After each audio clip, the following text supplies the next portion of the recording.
Use the service door. I don't want him crossing the lobby again. Grant Holloway's command cut through the marble atrium as two security guards reached for the old man's shoulders. Dan Mercer dropped his toolbox and stepped between them, one arm raised without touching anyone. A brass key stamped 001 struck the floor and spun beneath the chandelier.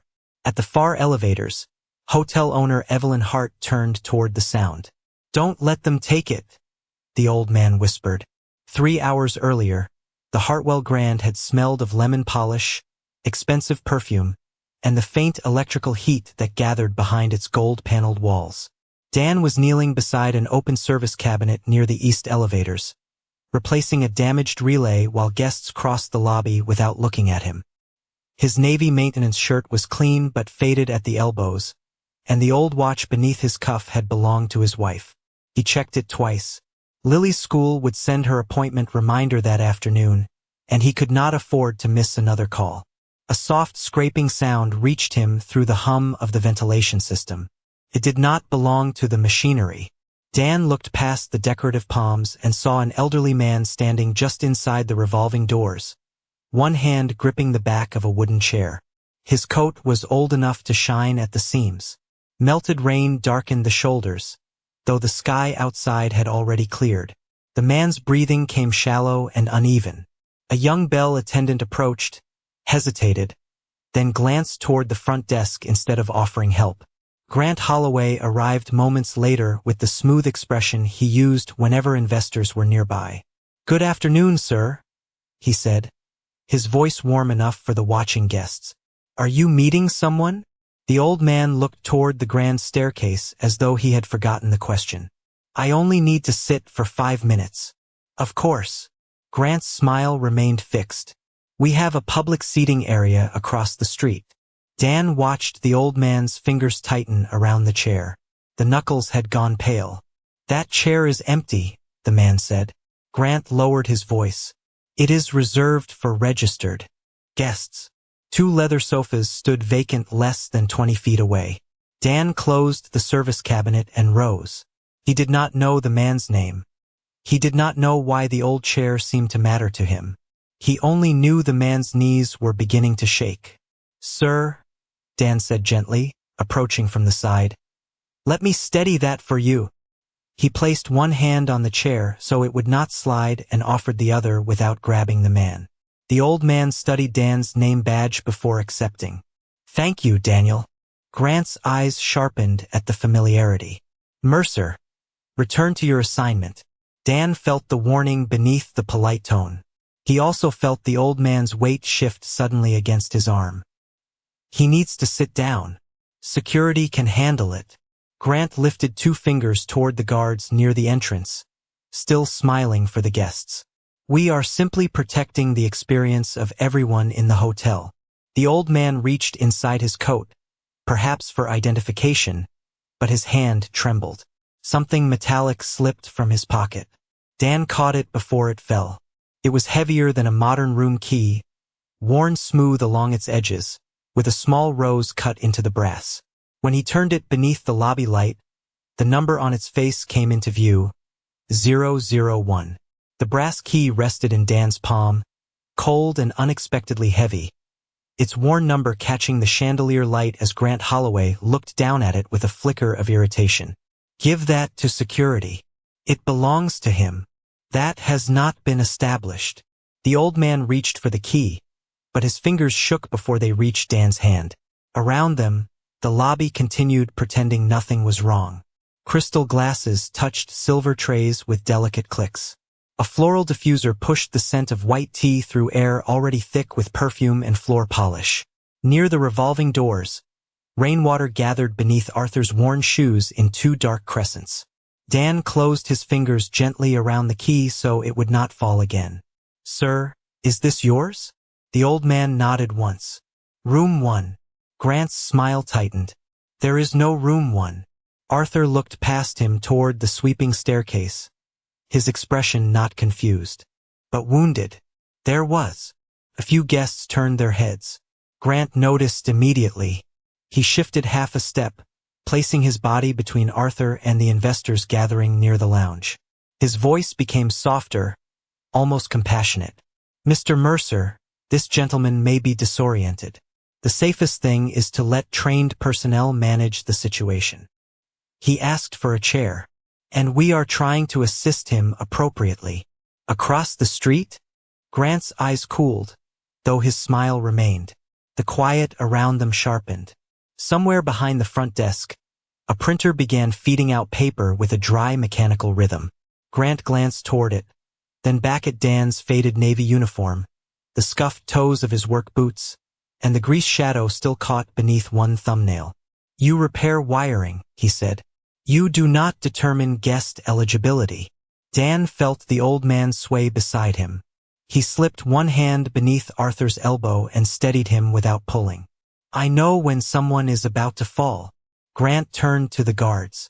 "Please escort the gentleman to the public seating area outside. Mr. Mercer will return to maintenance." Arthur's grip tightened around Dan's sleeve. It was not dramatic. It was the small, involuntary hold of someone whose body no longer trusted the floor beneath him. "5 minutes," Arthur said. "That is all." Grant lowered his chin as if granting patience to a difficult child. "Sir, you have no reservation, no identification presented, and no stated business with the hotel. We have a responsibility to protect registered guests." Behind him, a young front desk clerk approached the wooden chair with a white cloth and disinfectant spray. She hesitated when she saw Arthur watching. Grant gave her a barely visible nod. The cloth passed over the polished armrest where Arthur's hand had rested seconds earlier. The old man saw it, his shoulders folded inward beneath the wet coat. Dan saw something change in his face. Not surprise, not anger, but recognition, as if this kind of humiliation had confirmed a fear he had carried through the revolving doors. "Stop," Dan said. The clerk froze. Grant's voice stayed even. "She is following sanitation procedure. No one cleaned the chair after the last guest." "That is enough, Mercer." The printer behind the desk stopped. A human resources coordinator crossed the marble floor carrying a single sheet clipped to a black folder. Her heels made measured taps that echoed beneath the high ceiling. She did not look at Arthur. She did not look at the key. She handed the paper directly to Dan. "Temporary corrective notice," she said quietly. "Please acknowledge receipt." Dan scanned the first lines. "Obstruction of security personnel. Failure to follow a direct management instruction. Creating unnecessary risk in a guest-facing area." The language was polished, bloodless, almost gentle. At the bottom, the time read 4:12 p.m. Dan looked toward the brass clock above the concierge desk. It was 4:19. Only then did he notice Marcus Bell at the security station opening the official incident report on his tablet. The blue screen still displayed a blank form. Dan's phone vibrated against his hip. He ignored it once. It vibrated again. When he glanced down, Lily's school had sent a reminder about her specialist appointment the following Tuesday. Insurance confirmation required. Arthur saw only enough of the message to understand. "Go back to work," he whispered. "You have a child." Dan folded the notice against the black folder, careful not to crease it. "Yes. Then don't lose this for me." Dan looked at the guards waiting for permission, the clerk holding the damp white cloth, and Grant standing beneath the warm chandelier glow like a man protected by the language of procedure. He took the pen from the coordinator. "Sign here," she said. "Just acknowledgement." Dan signed his name. Beneath it, in the narrow employee comment box, he wrote slowly, "I object to moving an elderly man showing signs of medical distress." Grant watched the pen move. "You are making this more serious than it needs to be." Dan capped the pen and handed it back. "I think it was serious before I touched it." At the far end of the lobby, Evelyn Hart had stopped beside the elevators. She could not yet see Arthur clearly, but she saw Dan return the brass key instead of pocketing it, saw Grant gesture toward the service corridor, and saw the timestamp printed at the top of the disciplinary form. Her gaze moved from the blank incident screen at security to the completed warning in Dan's hand. For the first time, her expression changed. Grant had documented Dan's guilt 7 minutes before the hotel had officially recorded that anything had happened.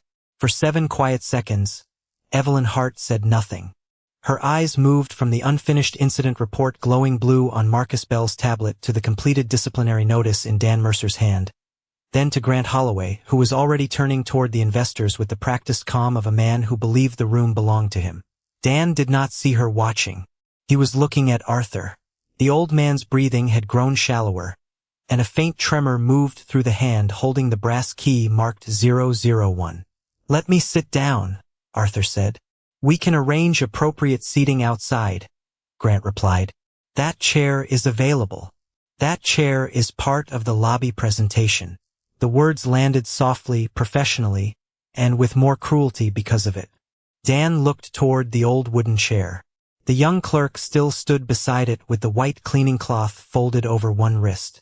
A damp streak shone along the armrest beneath the chandelier. Dan crossed the marble without asking permission. The wheels of his toolbox clicked behind him until he stopped beside the chair and pressed one palm against its back. It rocked slightly. One rear joint had loosened where the wood met the frame. "It isn't safe yet," he said. Grant exhaled through his nose. "Then remove it." Dan Trouchet. He opened the toolbox, took out a stubby screwdriver and a small adjustable wrench, and tightened the hidden bracket beneath the seat. The brass screw turned with a dry metallic squeak.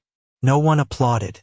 Most of the guests had already returned to their conversations, relieved to treat the scene as someone else's inconvenience. Dan worked with the same patience he used on broken door closers and faulty elevator relays, as if the dignity of an old man could be protected by making one ordinary chair steady again. His watch slipped down his wrist as he reached beneath. The frame, the scratched silver face caught the light. For a moment he remembered his wife sitting at their kitchen table 3 years earlier, one hand wrapped around a mug, telling him that people revealed themselves in the small moments, especially when nobody important was watching. He pushed the memory down before it could become grief. Lily still needed him present, not haunted. "Mercer," Grant said. "Maintenance requests are submitted through facilities." Dan tested the chair with both hands. This one was already assigned. By whom? By a man who can't keep standing. Grant's mouth curved in a restrained smile. Compassion is admirable. Poor judgment is not. Dan did not answer. He wiped the last damp chemical residue from the armrest with a clean shop cloth, then drew the chair away from the draft near the revolving doors. He positioned it beside a stone column where Arthur would have support on one side and space to breathe on the other. Then he returned to the old man. "May I help you sit?" Arthur nodded. Dan offered his forearm rather than pulling at him. Arthur rose half an inch, faltered, and leaned more heavily than before. Dan adjusted without embarrassment, taking the weight quietly and moving at the old man's pace. The worn soles of Arthur's shoes whispered over the marble. When he finally lowered onto the chair, the wood gave one soft creak and held firm. Arthur closed his eyes. The tension in his mouth eased, but only slightly. Dan stepped away long enough to enter the employee pantry. The room smelled of burnt coffee, cardboard cups, and industrial soap. He filled a cup with warm water, tested it against the inside of his wrist, then returned. "Small sips," he said. Grant glanced at the cup. "Lobby refreshments are charged through the lounge." Dan reached into his pocket, removed his employee card, and placed it on the counter. "Put it on mine." The clerk stared at him. "It's water." "Then the charge should be easy." Arthur opened his eyes. "You don't have to do that." "I know." That was all Dan said. A guest near the elevators lifted a phone and angled it toward Arthur. Another followed. Dan noticed the black lenses before Arthur did. He shifted his body until his faded uniform blocked their view, pretending to inspect the chair's side rail. He did not accuse anyone or demand the phones be lowered. He simply gave the old man a wall made of one quiet human being. At the far end of the lobby, Evelyn watched that movement. She had seen employees perform kindness when cameras were present and executives were nearby. This was different. Dan believed no one important had noticed him. Grant saw only delay. "You are turning this into a spectacle," he said. Dan looked over his shoulder at the phones, now searching for another angle. "No. I'm trying to stop one." Arthur's hand loosened around the brass key. It slipped toward the edge of his knee. Dan caught it before it hit the floor and noticed a smear of dark grit packed into the small rose engraved at its head. He took the clean corner of his cloth and gently wiped it away. The flower emerged more clearly, its petals cut by hand rather than stamped by a machine. The number 001 was worn almost smooth, as if a thumb had passed over it for years. Dan placed the key back into Arthur's palm and folded the old man's fingers around it. "Keep this close." Arthur looked at him for a long moment. "My wife chose that rose." Dan did not ask what he meant. Instead, he knelt to inspect the chair one final time. Beneath the seat, hidden behind a support rail, his fingers touched a shallow carving in the wood. He angled his phone light upward. The same rose appeared there, older and darker, beside the remains of a paper label with two faded characters still visible. R. Heart. Arthur reached beneath the chair without looking and traced the carving from memory. "Rose's chair," he whispered. The words were almost lost beneath the lobby music, but Grant heard them. His head snapped toward the chair too quickly. "That piece belongs in storage," he said. "Move it to B17 immediately." Dan slowly rose, the phone light still illuminating the carved flower. Grant had insisted the chair held no history, yet he knew exactly which locked storage room had been assigned to it, and as Evelyn stepped closer, she realized the old man, the key, and the forgotten chair all carried the same name. Grant's order to move the chair into B17 changed the room more than he intended. The young clerk lowered her cleaning cloth. Marcus Bell looked up from the security tablet. Even the two guards hesitated, because Grant had just named a locked storage room for an object he claimed held no history. "B17, Dan asked. "Facilities storage. For a chair you said didn't matter?" "For outdated property awaiting disposal." Grant answered smoothly, but his right hand had already moved toward the brass key in Arthur's palm. Dan stepped half a pace closer to the old man without appearing confrontational. The key remained where it belonged. Its hand-cut rose caught the light beside the same flower carved beneath the chair. Arthur's thumb passed over the worn number 001 once, then again. Grant turned toward the watching employees. "Let us be clear. We have an unidentified individual with no reservation, no valid room credential, and no confirmed business on the property. Mr. Mercer has allowed personal sympathy to interfere with a standard security response." His tone was calm enough to sound responsible. His words gave everyone in the lobby a safe explanation to accept. Arthur might be confused. The key might have been found or stolen. The old photograph had not yet been examined. Dan might simply be a tired maintenance worker who had mistaken compassion for authority. Evelyn Hart understood all of those possibilities.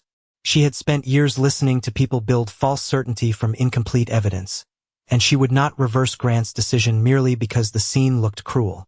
Her father had withdrawn from public life after Rose's death. He had ignored calls, changed numbers, and once mailed back an unopened invitation to the hotel's anniversary gala. The old man near the chair carried his posture and his silence, but grief could make recognition unreliable from across a crowded lobby. Evelyn stayed near the elevators and watched. Dan did not look toward her. He was studying the paper label beneath the chair. "Mr. Holloway," he said, "who assigned this piece to B17? "The property team." "Which work order?" Grant's expression barely changed. "That is not relevant to the gentleman's presence here. It might be relevant to the chair. Your responsibility is electrical maintenance, not archival review." Dan switched off his phone light and stood. He did not argue that the rose proved ownership. He did not claim Arthur belonged in the hotel. He simply placed the chair where Arthur could keep one hand on the armrest and asked the clerk for a blank incident envelope. Grant's eyes narrowed. "What are you doing?" "Keeping the loose label from falling off." Dan did not remove it. He slid the open envelope beneath the damaged edge so the brittle paper would not scrape against the support rail. Then he photographed the carving, the label, and the number on the brass key in the same frame, with the lobby clock visible beyond them. It was not dramatic. It was the kind of careful documentation he used when a cracked fitting might later be blamed on the person who repaired it. Grant looked at the clerk. No internal photographs without authorization. Dan lowered the phone. Then authorize records to take one. There is no need. Why not? The question was so simple that the room seemed to lose a little sound. The fountain near the lounge continued spilling water over black stone. A luggage cart squeaked somewhere beyond the revolving doors. Arthur breathed into the paper cup, warming his hands against it, while Grant searched for a response that would close the matter without making his urgency visible. Because, he said at last, Rose Hall was removed from the active property record years ago. Evelyn's face changed. Not enough for anyone nearby to notice, but enough for her legal advisor to glance toward her. Dan had never used the name Rose Hall. Arthur had whispered only Rose's chair. Rose Hall. Dan repeated. Grant's jaw tightened by a fraction. An obsolete designation. It has no bearing on this situation. Arthur raised his eyes. You covered the name. Grant turned to him with professional patience. Sir, I understand unfamiliar surroundings can be distressing. You covered it with walnut panels. Arthur pointed weakly toward the wall behind the concierge desk. The letters are still there. Several employees looked at the dark paneled section. It appeared seamless except for a narrow line near the floor where one piece had shifted away from the molding. Dan knew that gap. 3 months earlier, he had replaced a damaged outlet behind the same wall and seen the edge of tarnished metal beneath the wood. At the time, he had assumed it was part of an old mounting bracket. He took one step toward it. Grant moved first, placing himself between Dan and the wall. Do not dismantle hotel property. I wasn't going to. Then return to your assignment. Dan looked at the thin shadow beneath the panel. I want to check the service record. You do not have archival clearance. Maya does. At the records desk behind the administrative corridor, Maya Chun looked up when her name carried across the lobby. She was 32, precise, and normally invisible to guests because she worked among invoices, renovation files, and property logs no one cared about until something went wrong. Grant lifted a hand before she could approach. Maya, this does not require records involvement. She stopped, caught between rank and procedure. Dan spoke without raising his voice. Could you check whether the east lobby wall ever carried a sign called Rose Hall? Grant gave a soft, humorless laugh. This is exactly the distraction I was trying to prevent. It is one search, Dan said. If there is no record, we stop asking. That was reasonable enough that refusing it became more conspicuous than allowing it. Evelyn watched Grant understand this. 5 minutes, he said. Then security concludes the removal. Maya returned to her workstation. The keyboard clicks sounded strangely loud beneath the lobby music. She searched current property names first. Nothing. She opened the renovation archive. Nothing appeared under Rose Hall. Grant folded his hands in front of him. As I said, Maya did not answer. She changed the filter from active records to retired infrastructure. A yellowed service log appeared on her screen, scanned from paper and marked 18 years old. Removal of brass wall lettering East Lobby. Former designation, Rose Hall. Reason, brand modernization. Arthur closed his eyes when Maya read the date aloud. The cup trembled between his hands. That was the week after the funeral, he whispered. Evelyn heard him. Her fingers tightened around the leather folder she carried, but she still did not step forward. The record proved the name had existed. It did not yet prove Arthur's identity, and it did not explain why Grant knew about it. Maya scrolled lower. There is a storage reference, she said. B17. The clerk beside the chair looked at Grant. Dan said nothing. Maya clicked the attached access history, and her expression changed. The original file had remained open to standard record staff for nearly 18 years. 6 months earlier, someone had reclassified it as restricted. Who changed the access? Marcus asked. Grant answered before Maya could. Old renovation files are routinely secured during asset review. Dan turned toward him. I thought you had never heard of Rose Hall. I said the designation was obsolete. No, Maya said quietly. Her gaze remained fixed on the screen. You said the name never existed in the current property record. Grant stepped toward her desk. Close the file. The politeness remained, but the warmth had vanished. Maya's hand hovered over the keyboard. Before obeying, she saved a copy to the protected compliance folder. A small movement Grant failed to see because he was watching Dan. Then she opened the access details. The restriction had been applied at 9:43 a.m. exactly 6 months earlier, using the credentials of the front lobby manager. Grant Holloway. Arthur looked toward the paneled wall, the rose-carved chair, and the key marked 001 as though 3 pieces of a buried life had begun calling to one another. Dan looked at the date on Maya's screen, then at Grant's face. What happened here 6 months ago? He asked. Grant did not answer. But beneath the access entry was a second file reference, one he had apparently forgotten to restrict. Visitor Incident Report, elderly male requesting access to Suite 001. The words Visitor Incident Report, elderly male requesting access to Suite 001 remained on Maya Chen's screen for less than 2 seconds before Grant Holloway stepped between her desk and the lobby. That file is outside the scope of this situation, he said. Close it. Maya's hand stopped above the keyboard. Dan Mercer did not move toward the screen. He looked instead at Arthur Hart, whose paper cup had begun trembling hard enough to send warm water over his knuckles. Mr. Hart, Dan said. Arthur did not answer. His eyes had fixed on the line of text as though the 6-month-old report had opened a door he had spent half a year trying to keep shut. The brass key marked 001 slipped against his palm. His left shoulder dropped. The cup fell. It struck the marble with a soft hollow crack, and warm water spread beneath Rose's chair in a thin shining sheet. Sir. Dan crossed the distance in 2 steps. Arthur tried to rise, perhaps from embarrassment, perhaps to stop Grant from reading further, but his knees folded before he cleared the seat. Dan caught him beneath the arms and lowered him carefully instead of letting his weight twist toward the floor.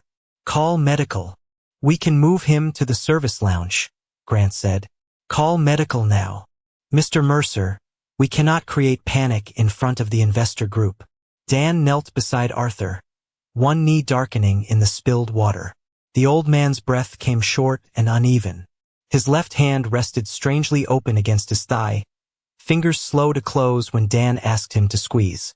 The lobby music continued overhead, gentle piano notes floating through a room that had suddenly stopped pretending not to watch. Marcus, clear the space, Dan said. Maya, note the time. Front desk, call 911 and tell them possible cardiac or neurological symptoms. Do not walk him anywhere. Grant lowered his voice. You are not a physician. No, Dan loosened Arthur's collar by one button. That is why I'm calling one. The young clerk reached for the phone. Grant lifted a hand toward her. Use the internal response team first. Dan looked up. His expression remained calm, but the air between them changed. His left side is weakening. We have protocols.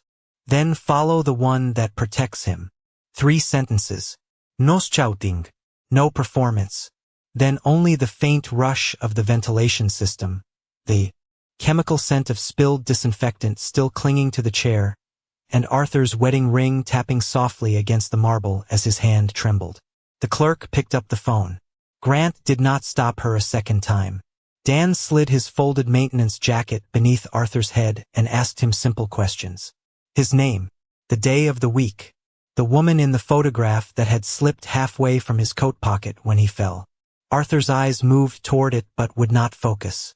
Dan eased the photograph free without opening Arthur's wallet or searching anything else. The paper was thick, its corners feathered from years of handling. A younger Arthur stood beneath the original Hartwell awning beside a dark-haired woman in a pale dress. Rose. Behind them, a ribbon stretched across the entrance, and tied into its center was an oversized brass key, shaped exactly like the smaller one now resting near Arthur's hand. At the edge of the image stood the same wooden chair, its hand-carved rose visible beneath the arm. Who is she? Dan asked. Arthur swallowed. Rose. Stay with me. Tell me about Rose. She said, Arthur's voice caught. No one should have to prove they belong before we offer them a seat. Evelyn Hart had moved closer without announcing herself. At the sound of Rose's name, she stopped beside a marble column. Her legal advisor lowered the folder she had been holding. Evelyn recognized the dress in the photograph. She remembered it from a framed picture that had once hung in her childhood home, before grief emptied the walls one photograph at a time. But recognition did not yet answer the harder question. What had happened here today, and what had happened 6 months earlier? Grant turned toward the surrounding guests. Everyone, please give our team privacy. The hotel is handling a health matter. His voice was measured, courteous, almost soothing. Then he leaned toward Marcus. Move camera 4 off the lobby until the investors leave. We do not need medical footage circulating. Marcus looked at him. For privacy? For control. Grant corrected himself immediately. For privacy and crowd management. Marcus reached for his phone instead of the camera. Console. He opened the message Grant had just sent and quietly captured a screenshot before acknowledging the order. Dan did not see the exchange. He was watching Arthur's face, counting the seconds between his answers and keeping the old man from turning his head too quickly. The clerk reported that emergency services were 4 minutes away. One of the guards brought a portable medical kit and set it beside Dan's blood pressure cuff. Dan asked, "Inside." "Good. Let the medical team use it when they arrive. Don't give him food or medication." Grant crouched just far enough away to appear involved without touching the wet floor. "Mr. Hart, we are going to move you somewhere more comfortable." Arthur's eyes opened wider. "No, the service lounge is private. No service door." His voice was weak, but the words traveled through the silent lobby. Dan placed one hand on the floor beside Arthur's shoulder, not on him, giving the old man a clear point to focus on. "No one is moving you until the paramedics say it's safe." Grant's jaw tightened. "You are escalating this situation." He collapsed. "And you are turning it into a public accusation." Dan glanced at the phones that had risen again among the guests, then shifted his body to block Arthur's face from view. "I'm keeping him alive and keeping strangers from filming him. You can decide which part feels accusatory." The first distant siren reached the revolving doors as a thin rising note. The room changed with it. Conversations stopped. A luggage cart that had been rolling across the lobby came to rest, one wheel squeaking once before falling still. Evelyn watched Dan tuck the brass key and photograph into a clear incident pouch, then ask Maya and Marcus to sign across the temporary seal, so no one could later claim the items had been switched. He did not wave the photograph at Grant. He did not use Arthur's condition to win the argument. He protected the man first and the evidence second. That was when Evelyn took out her phone and sent a message to her legal advisor standing 3 feet away. "Preserve the original visitor report. Preserve all lobby footage. Do not notify Grant." The paramedics entered with a stretcher and red medical bags, their shoes striking the marble in quick, controlled beats. Dan gave them only observable facts. Approximate onset time, weakness on the left side, uneven breathing, no known medical history, no medication administered. He stepped back the moment they took over. Arthur caught his wrist before he could move away. "The key," he whispered. Dan held up the sealed pouch so Arthur could see it. "It stays with you." Grant rose and adjusted his cuffs. "Once Mr. Hart is stable, we will address the unauthorized access to archival files and the disruption caused by maintenance staff." Evelyn looked at him then, not as an employer looking at a manager, but as a woman measuring the distance between a polished explanation and the truth beneath it. Behind Grant, Maya reopened the 6-month-old visitor record long enough to read the summary line before legal preservation locked the file. The elderly visitor had not wandered into Hartwell Grand by mistake. He had arrived carrying the same brass key, asking for Suite 001 by name, and the employee who personally ordered him removed that day was Grant Holloway. The 6-month-old visitor report sat open on Maya Chen's screen while the paramedics rolled Arthur toward the revolving doors. Grant Holloway's name appeared twice on the page, once in the action summary and once in the approval field beneath the sentence removed from property after requesting unauthorized access to Suite 001. Dan Mercer watched the stretcher disappear into the gray afternoon, the sealed pouch containing the brass key and old photograph resting beside Arthur's hand. He could have pointed at the report. He could have turned toward the guests and said Grant had lied. Instead, he looked at Maya. Save the original before anyone edits it. The printer behind her stopped mid-page.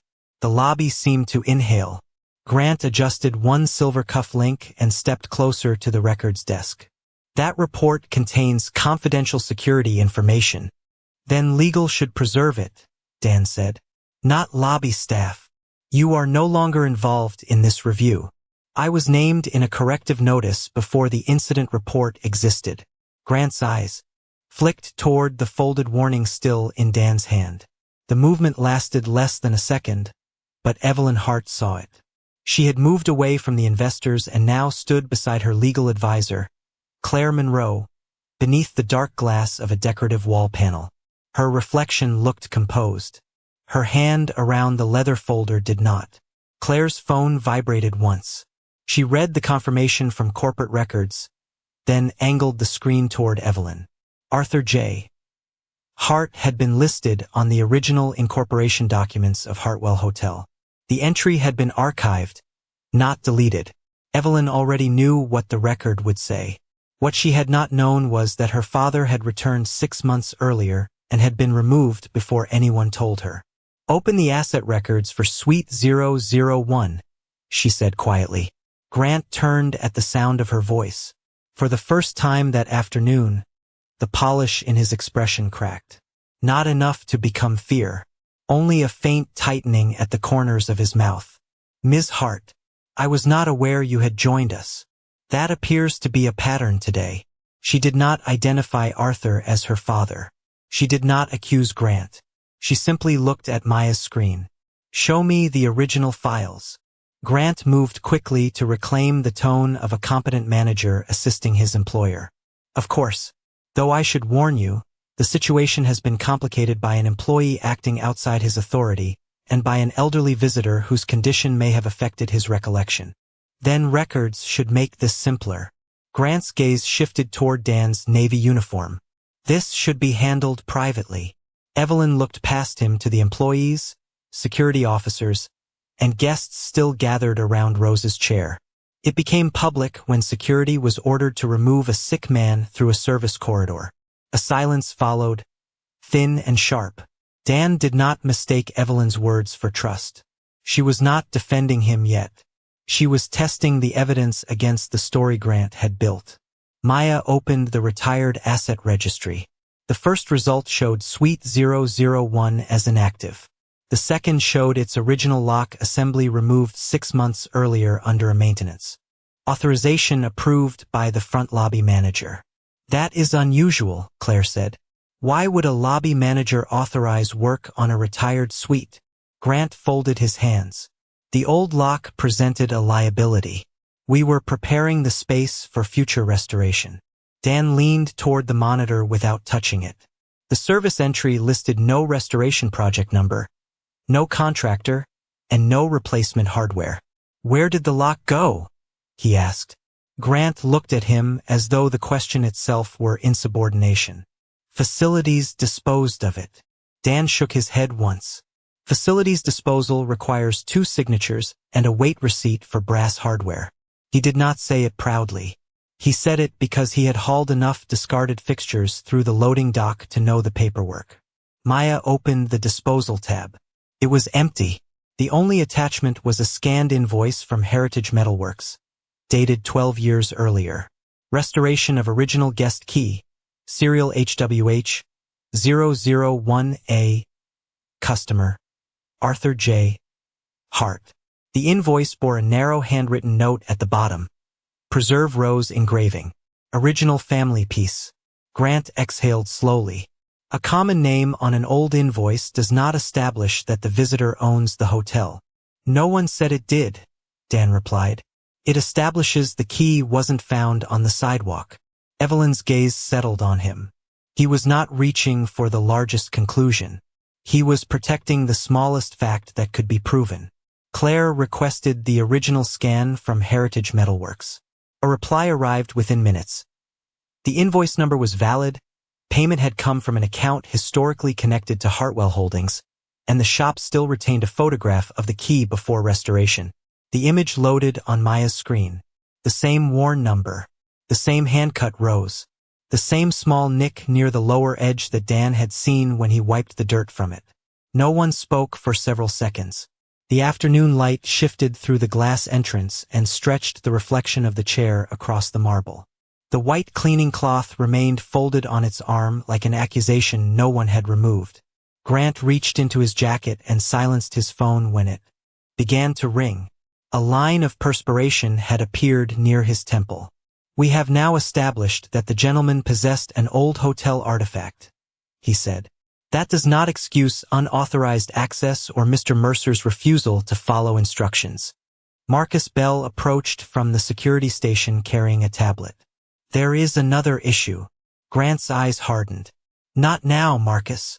It concerns Camera 4. "I said not now." Marcus looked toward Evelyn instead. The camera was redirected at 4:16 under Mr. Holloway's instruction. Grant recovered quickly. "To protect the visitor's medical privacy." Marcus turned the tablet so the message was visible. "Move Camera 4 off the lobby until the investors leave." "The order was sent before the collapse," he said. Grant's face remained composed, but his voice lost some of its warmth. The crowd was already becoming disruptive. "Was it?" Evelyn asked. Marcus opened the lobby archive. Camera 4 showed only the upper half of the chandelier after 4:16, but Camera 7 covered the east corridor and captured the long mirrored wall at an angle. The image in the glass was smaller, slightly distorted, but clear enough. Arthur entered alone. He did not approach guests. He did not raise his voice. He asked the clerk a question, touched the old chair and waited.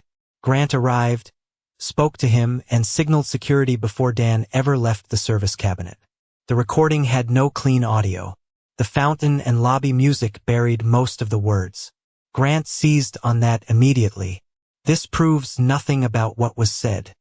He could have threatened staff before the camera angle captured him. Dan watched the footage again. Arthur's hands remained visible almost the entire time.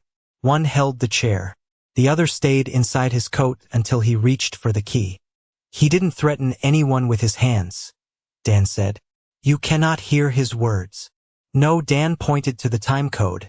"But you called security 12 seconds after you reached him." Evelyn looked at Grant. "What threat did you identify in 12 seconds? Grant's jaw shifted. "Experience." The answer settled badly in the room. Claire requested the security audio archive. Marcus searched the automatically stored radio traffic, then stopped at a transmission recorded 6 months earlier. Grant's voice emerged through a layer of static. "Do not let that old man near 001 again. Use the west service exit if he refuses." The present-day lobby went still. Grant stared at the tablet. "That could refer to anyone." "The visitor report identifies Arthur Hart," Maya said, "and the report carries your signature." "I signed dozens of reports." "You restricted the Rose Hall file the same morning," Claire added, "and authorized removal of the suite lock that afternoon." Grant lifted both hands, palms open, the gesture of a reasonable man surrounded by people becoming emotional. "Ms. Hart, there may be an innocent operational explanation for each of these entries.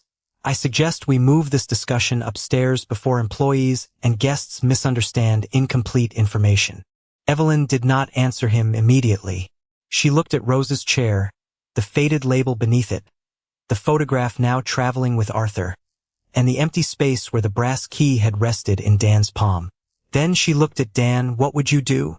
It was not an offer of authority. It was a test. Dan could have asked her to expose Grant. He could have demanded his job back or told the room who Arthur might be.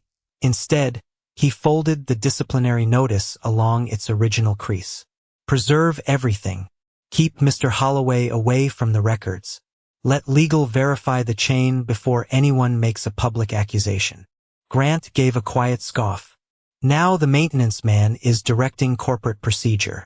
Dan met his eyes. No. I'm asking that no one lose the truth because they were in a hurry to win. Evelyn held Dan's gaze for one long moment, then turned to Claire. Lock the files. Suspend deletion privileges. Preserve all security traffic, maintenance logs, visitor reports, and asset records connected to Rose Hall and Suite 001. Grant's face changed at last. Not collapse. Calculation. He glanced toward the investors, toward the staff, then toward the disciplinary form in Dan's hand. If this becomes a public spectacle, he said, the hotel will need a clear account of who disrupted operations. Dan. Understood the warning. Grant intended to make him the center of the story before the evidence could make Grant the subject of it. Across the lobby, the printer started again. A fresh document slid into the tray bearing the words immediate disciplinary review, and beneath them, already typed before legal had finished preserving the files, was Daniel Mercer's name. The Hartwell Grand Lobby had been rearranged without changing its beauty. The investor reception tables had been cleared from the center, leaving a wide open space beneath the chandelier where every polished surface seemed to reflect the same tension. Rose's chair remained beside the stone column. The damp mark from Arthur's spilled water had dried into a faint crescent on the marble. At the front desk, the brass clock moved towards 6 as employees, security staff, several guests, and members of the investment group gathered in uneasy silence. Grant Holloway stood near the concierge counter with the immediate disciplinary review resting inside a black folder. He had removed his jacket, rolled neither sleeve, loosened no button. Everything about him still suggested control. Dan Mercer entered from the service corridor wearing the same faded navy maintenance shirt, the same scuffed work boots, and the old silver watch that had slipped down his wrist when he repaired Rose's chair. He did not look like a man arriving to expose anyone. He looked tired. His right knee still carried a pale mark from the water on the floor. At the far edge of the lobby, Lily stood beside her sitter with her yellow backpack held against her chest. She had been brought to the hotel when Dan failed to meet them after his shift. Dan saw her immediately. He crossed to her before looking at Grant, crouched, and placed one hand lightly on the backpack strap. "You okay?" Lily nodded, though her eyes moved toward the employees watching him. "Are you in trouble?" "Maybe. Did you do something wrong?" Dan glanced toward Rose's chair. "I stopped someone from moving a sick man." Lily considered that with the solemn concentration of a 10-year-old trying to separate fear from fact. Then she took his hand once, squeezed it, and returned to the sitter's side. She did not enter the argument. She did not speak to Grant. But when Dan stood again, he carried less loneliness in his shoulders. Evelyn Hart waited near the elevators with Claire Monroe and Marcus Bell. She had not announced her relationship to Arthur. The paramedics had taken him to a nearby hospital for evaluation, and the sealed pouch containing the key and photograph had gone with him under Marcus's documented transfer. Evelyn stood where she could see Grant, Dan, the security monitor, and Rose's chair at once. She wanted the next part to happen in the same place where the first lie had been told. Grant opened the black folder. "Thank you for remaining available," he said to the employees. "This review concerns a serious disruption of guest operations, unauthorized interference with security, and improper access to restricted property records." His tone was measured, almost regretful. "What occurred today was unfortunate.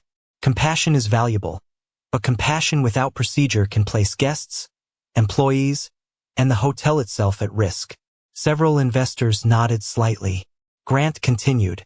He described Arthur as an unidentified visitor in medical distress.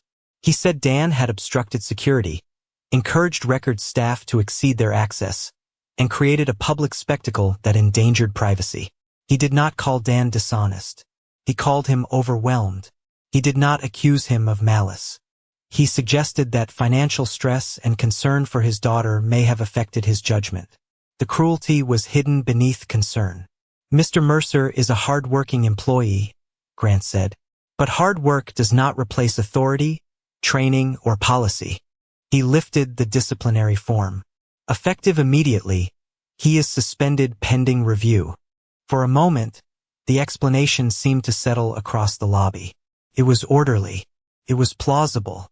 It allowed everyone to believe the incident had resulted from one exhausted employee caring too much. That was the first moment it appeared Grant might win. Dan stepped forward only when Grant held out a hand for his identification badge. He unclipped the small metal plate from his shirt. The pin caught briefly in the fabric, before coming free. Dan. For plain letters scratched at the edges from years of work. He placed the badge on the marble counter. It made almost no sound. "Do you understand the terms of the suspension?" Grant asked. "Yes." "Then leave the property." Dan looked toward the doors. He could see Lily's reflection in the glass, standing safely beside her sitter. He could also see one of the security guards moving toward Rose's chair, where Arthur's coat had been folded after the paramedics left. Grant followed Dan's gaze. "Security will transfer the visitor's remaining property to the appropriate department."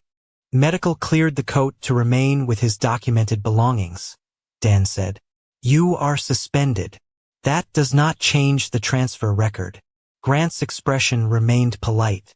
"Mr. Mercer, do not make this harder for your daughter." Dan's jaw tightened, but his voice did not. "She is not part of your leverage."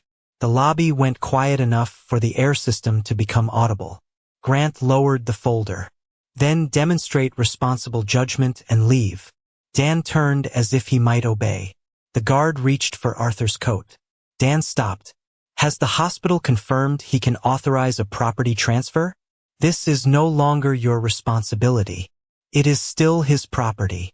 Grant gave the smallest sigh, the sound of a patient man forced to repeat himself.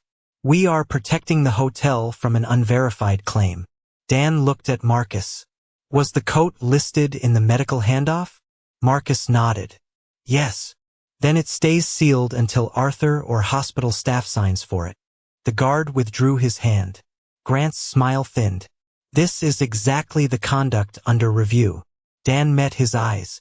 "You can take the badge. You do not get to take away what I saw." Evelyn watched the second choice happen. Dan had already lost his position in the room. He no longer had a badge, authority, or protection. Yet he still refused to let Arthur's belongings disappear into a system controlled by the same man whose conduct was being questioned. Claire stepped forward with the preserved timeline. She did not announce a conclusion. She placed 3 documents on the concierge counter one by one. First came Dan's corrective notice, printed at 4:12. Second came the security incident record, officially opened at 4:19. Third came Grant's message ordering camera 4 redirected at 4:16, before Arthur collapsed. Grant looked down at the pages. The corrective notice was drafted in anticipation of an escalating situation, he said. Managers are expected to act before risk becomes harm. It was a strong answer, not proof of innocence, but enough to restore a path for doubt. "And the camera?" Claire asked. "Privacy protection." Marcus turned the tablet toward the room. "Your message said until the investors leave." Grant did not hesitate, because a public medical event could damage both the guest's dignity and the investor experience. Those concerns are not mutually exclusive. A few people shifted. The explanation was uncomfortable, but still possible. Grant looked toward Evelyn. "This is why these matters should be handled privately. Partial evidence encourages emotional conclusions." Evelyn remained still. "Then let us avoid partial evidence." Marcus opened the mirrored camera 7 footage. The screen showed Arthur entering alone, touching the chair, and waiting. Grant appeared. Security was signaled within 12 seconds. Dan remained at the service cabinet until Arthur began to lose balance. The footage had no useful audio. Grant folded his arms. "As I have already explained, a silent reflection cannot tell you what was said." It was the second moment he seemed to regain control. Dan watched the clip once, then looked at the timestamp. "Play the radio traffic from the same minute." Marcus did. Grant's recorded voice emerged through static. "Possible transient. No confirmed reservation. Keep him away from the investor path. Use the service exit if necessary." The lobby stilled. Grant's eyes moved toward Marcus. That instruction was based on appearance and behavior observed on site. What behavior? Evelyn asked. Disorientation. Refusal to provide identification. Dan spoke before Grant could expand the answer. The camera shows security was called before he reached inside his coat. Grant looked at the screen. Arthur's hands were visible. One rested on the chair. The other hung at his side until after security began approaching. The detail did not prove Arthur's identity. It proved something smaller and more damaging. Grant's story had placed a refusal before Arthur had been given time to produce anything. Maya Chun stepped forward with the access history for Rose Hall. She laid the printed log beside the timeline. The archive was restricted 6 months ago under Mr. Holloway's credentials. Grant nodded. During asset review. The same day an elderly visitor requested Suite 001, Maya said. Coincidence is not misconduct. No, Dan said. But records are supposed to survive coincidence. His tone carried no triumph. He did not look toward the investors. He looked at the documents, as though the truth mattered even without an audience. Evelyn lowered her eyes to the black folder in Claire's hands. Inside was the visitor report from 6 months earlier, preserved from the original system before Grant's access could be removed. She did not open it yet. Instead, she asked Grant, "Have you ever met Arthur Hart before today?" Grant paused only long enough to appear thoughtful. "No, you are certain? I meet hundreds of guests. I have no memory of anyone by that name." Claire held the sealed printout envelope against her palm. Grant saw it and understood there was another document, but not which one. He straightened. If this elderly man is connected to a former property asset, that still does not justify Mr. Mercer's insubordination. Dan glanced toward Lily. She stood exactly where he had left her, one hand now holding the sitter's sleeve. He looked back at Grant. This is not about getting even. He nodded toward Rose's chair. It is about making sure the truth is not put in storage with everything else. No one answered. Evelyn stepped to the concierge counter. She placed one hand on the sealed envelope containing the visitor report and looked across the lobby at the manager who had just denied knowing Arthur Hart. Then she broke the security seal. Evelyn broke the seal, drew out the visitor report, and laid it beneath the chandelier where every witness could see Grant Holloway's signature at the bottom. 6 months ago, she said. Arthur Hart came to this hotel carrying a brass key marked 001 and asked to visit the original suite. The projector fan whispered above the concierge desk. Somewhere near the revolving doors, a phone vibrated against glass and went unanswered. Grant looked at the page, then at the investors, as if the right arrangement of faces might still provide an exit. "I process many reports," he said. "I cannot be expected to remember every unauthorized visitor." Evelyn turned the document around. The action summary was brief and clinical. Visitor denied access. Brass key retained for inspection, then returned. Individual escorted through West Service exit. Manager Grant Holloway present throughout. Claire Monroe placed the archived radio transcript beside it. Marcus added the service log showing that the lock to Suite 001 had been removed that same afternoon. Maya laid down the access record proving the Rose Hall files were restricted under Grant's credentials at 9:43 that morning. No single page shouted. Together, they spoke with the calm weight of a locked door opening one bolt at a time. Grant's hand moved toward the black disciplinary folder, then stopped. "There are operational explanations for all of this." "Then explain the order to redirect camera 4, Evelyn said. "Medical privacy. Sent before Arthur collapsed. Crowd control." Marcus touched the tablet. The mirrored footage appeared on the lobby screen. Arthur entered alone. He touched the old chair. He asked a question. Grant approached, signaled security within 12 seconds, and positioned himself between Arthur and the investor path. Dan remained kneeling beside the open electrical cabinet until Arthur began to lose balance. The time code ran silently in the lower corner. 4 hours 11 minutes and 38 seconds. 4 hours 11 minutes and 50 seconds. 4 hours, 12 minutes, and 3 seconds. The corrective notice against Dan had been generated before the security incident record even existed. The printer near Maya's desk made one small settling click, then became still. There was no audio, Grant said. His voice had dried. You cannot prove what he said. We do not need to guess what you said, Marcus replied. He played the radio traffic. Grant's recorded voice came through the ceiling speakers, softened by static but unmistakable. Possible transient. No confirmed reservation. Keep him away from the investor path. Use the service exit if necessary. Lily stood beside her sitter, fingers curled around the yellow strap of her backpack. She looked toward Dan, not Grant. Dan did not smile. He did not straighten with victory. He stood near Rose's chair with his badge still lying on the marble counter, his hands resting open at his sides. Evelyn turned to Grant. You described him as a transient before asking his name. His appearance raised a reasonable concern. The words escaped too quickly. Several employees lowered their eyes. Grant heard himself and tried again. His condition, his lack of identification, the unusual key. The key you had already seen 6 months earlier, Claire said. The restored invoice appeared on the screen next. Arthur J. Hart, Heritage Metalworks, Serial HWH 001A, Preserve Original Rose Engraving. Beside it appeared the shop photograph of the same brass key before restoration, the same nick near its edge, the same hand-cut flower. Then came the original incorporation record of Hartwell Hotel. 2 names stood beneath the old company seal. Arthur James Hart and Rose Evelyn Hart. A quiet breath moved through the room. Evelyn looked toward the revolving doors. The paramedics had returned Arthur from the hospital under medical clearance, seated in a wheelchair pushed by a nurse. His coat had been dried but not pressed. His shoes were still worn.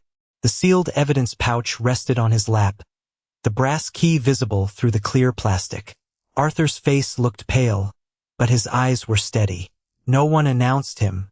The crowd simply opened a path. Dan moved first, not toward Evelyn but toward Arthur. He took the folded maintenance jacket from the chair, placed it gently behind the old man's shoulders, and asked the nurse whether he was comfortable. Only after she nodded did he step aside. Grant stared at Arthur as recognition finally stripped the last warmth from his expression. Evelyn crossed the marble slowly. She did not approach as a CEO. She knelt beside the wheelchair. "Dad," she said, "I'm here." The word traveled farther than a shout could have. The bartender's hand stopped above a row of glasses. A luggage wheel clicked once and settled. The fountain continued running, suddenly loud enough to hear each ribbon of water striking stone. Arthur looked at his daughter for a long moment, and the years between them seemed to stand in the lobby with everyone else. "You found the chair," he said. Evelyn's mouth trembled before she controlled it. "Dan did." Arthur looked past her to Rose's chair, then to the faded label beneath its frame. "Your mother put it there because she said a tired person should never have to earn the right to sit down." Evelyn rose and faced the room. Claire handed her the brass key after Arthur signed the evidence release. Evelyn held it beneath the chandelier, the number 001 shining against her palm. "This man is Arthur Hart," she said. "He is my father. He co-founded this hotel with my mother, Rose Hart, and he owns the history that this building has spent 18 years hiding behind polished wood." The room did not gasp. It went still. Grant's pen slipped from his fingers and struck the marble, a small plastic sound that seemed indecently loud. He bent to retrieve it, then stopped when he realized every eye had followed the movement. "Ms. Hart," he said, "had I known he was your father, I would have handled this differently." Evelyn looked at him with something colder than anger. "That is the problem." She placed the key on the counter beside Dan's badge. "He should not have needed to be my father." Grant opened his mouth, but no explanation came. His gaze moved toward the camera screen, then toward the sealed records, then away from both. Evelyn continued in the same measured voice. "Effective immediately, you are suspended pending an independent investigation. Your access to personnel files, security systems, archived records, and staff scheduling is revoked. Corporate legal will review every appearance-based removal, every altered incident report, and every camera redirection connected to this lobby for the past 3 years. She turned toward Marcus and Maya. All witnesses and record staff are protected from retaliation. Nothing is to be deleted, amended, or moved. Grant's shoulders lowered by less than an inch. It was not surrender. It was the body's recognition that authority had changed hands. Evelyn picked up Dan's badge and walked to him. "Mr. Mercer, your suspension is void. Your corrective notice will be removed from your record." Dan took the badge but did not pin it on. He looked at Arthur. "Is he being allowed to rest now?" Evelyn followed his gaze. "Yes." "Then that matters first." Arthur lifted the clear pouch. Dan opened it only after the nurse and Marcus confirmed the release. He removed the key and handed it to Evelyn with both hands. "It belongs with the family." Arthur shook his head. "It belonged with the first person who understood what it was for." Dan glanced at the number. "It opens a room." "No," Arthur said softly. "It was supposed to open this place to people." Evelyn asked the question the room had been waiting to hear. "Why did you stand up for him when you thought he had nothing to offer you?" Dan looked toward Lily. She had loosened her grip on the backpack and was breathing normally again. Then he looked at Grant, at the old chair, and at the key between them. "Because before he was your father, he was a man who could not stand." No one applauded. The truth had left no space for performance. Evelyn's voice softened. "What do you want, Dan?" He looked down at the badge in his hand, understanding that the answer could become money, position, protection, or revenge. Then he closed his fingers around it and raised his eyes, knowing that what he chose next would determine whether the miracle ended with one man being rewarded, or whether the hotel itself would finally change. The crowd did not leave all at once. It thinned slowly, in lowered voices and careful footsteps, as if the marble lobby had become a place where speaking too loudly might disturb something newly repaired. The investors gathered their folders without looking at Grant Holloway. Security escorted him to a private office where his access card, system credentials, and authority over staff schedules were formally suspended pending investigation. No one jeered. No one followed to watch. Evelyn had made the decision clear. The hotel would not answer humiliation with another humiliation. It would answer with records, witnesses, due process, and consequences. At the concierge counter, Claire Monroe corrected Dan Mercer's personnel file while he stood nearby with Lily. The disciplinary notice was marked void. The allegation that he had endangered guests was removed. A written commendation replaced it, not for loyalty to the Hart family, but for sound judgment during a medical emergency, preservation of evidence, and protection of a vulnerable guest. Lily watched the printer feed out the corrected page. "Does that mean you're not in trouble?" she asked. Dan looked at the black ink drying beneath the hotel seal. "It means they fixed the record. Were you scared?" He glanced at her yellow backpack, the appointment reminder still waiting on his phone, and the badge resting in his palm. "Yes." Lily studied him for a moment, then slipped her small hand into his. "You didn't look scared." Dan squeezed once. "That's not the same as not being scared." Across the lobby, Arthur rested in Rose's chair beneath the warm pool of chandelier light. A nurse had approved him to remain for only a few minutes before returning home, and Marcus had placed a discreet barrier several feet away so curious guests could not crowd him. The old coat that Grant had wanted removed through the service corridor now lay folded across Arthur's knees. It was still frayed at the cuffs. It had not become more valuable because the room knew who wore it. It had simply become visible. Evelyn sat beside her father on a plain wooden stool brought from the records office. She did not take the executive chair from the concierge desk. For a while, neither of them spoke. 18 years of grief could not be repaired by one public truth. Arthur traced the brass key marked 001 with his thumb. "I came back 6 months ago," he said. Evelyn lowered her eyes. "I know now. I almost called you. Why didn't you?" Arthur looked toward the paneled wall where the name Rose Hall had been hidden. "Because if I heard your voice, I would have had to admit I was lonely, and I had become very good at calling loneliness privacy." Evelyn absorbed the words without defending herself. I became good at calling distance leadership. Arthur gave the faintest smile. It was not forgiveness completed. It was a door unlocked. Sunday breakfast? She asked. Not at the hotel. No, somewhere with bad coffee. I can arrange that. Don't arrange it. This time, the smile reached both of them. Near the front desk, Evelyn later asked Dan to join her, Claire, Maya, and Marcus. She did not offer him a check. She did not promise Lily a private scholarship or present him with a ceremonial suite. Instead, she placed a draft policy on the counter. It created a new role, facilities safety and guest dignity supervisor. The position would allow the holder to pause an operational decision when there was a medical risk, suspected discrimination, unsafe relocation, or evidence handling concern. The authority would be written into policy, not borrowed from Evelyn's gratitude. I watched what you did, she told Dan. You stayed within what you knew. You called professionals when the situation exceeded it. You protected my father without using him to make yourself important. I need someone who understands that safety and dignity are not competing priorities. Dan read every line. Who reports complaints? An independent compliance office. Who can override a medical hold? Only licensed medical personnel. Can managers retaliate against staff who preserve evidence? Not without triggering an automatic review. He looked at Claire. In writing. Claire nodded. In writing. Dan set the pages down. Then I'll take it.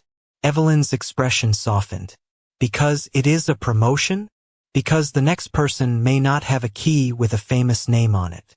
Maya looked down, blinking hard. Marcus folded his arms and gave one quiet nod.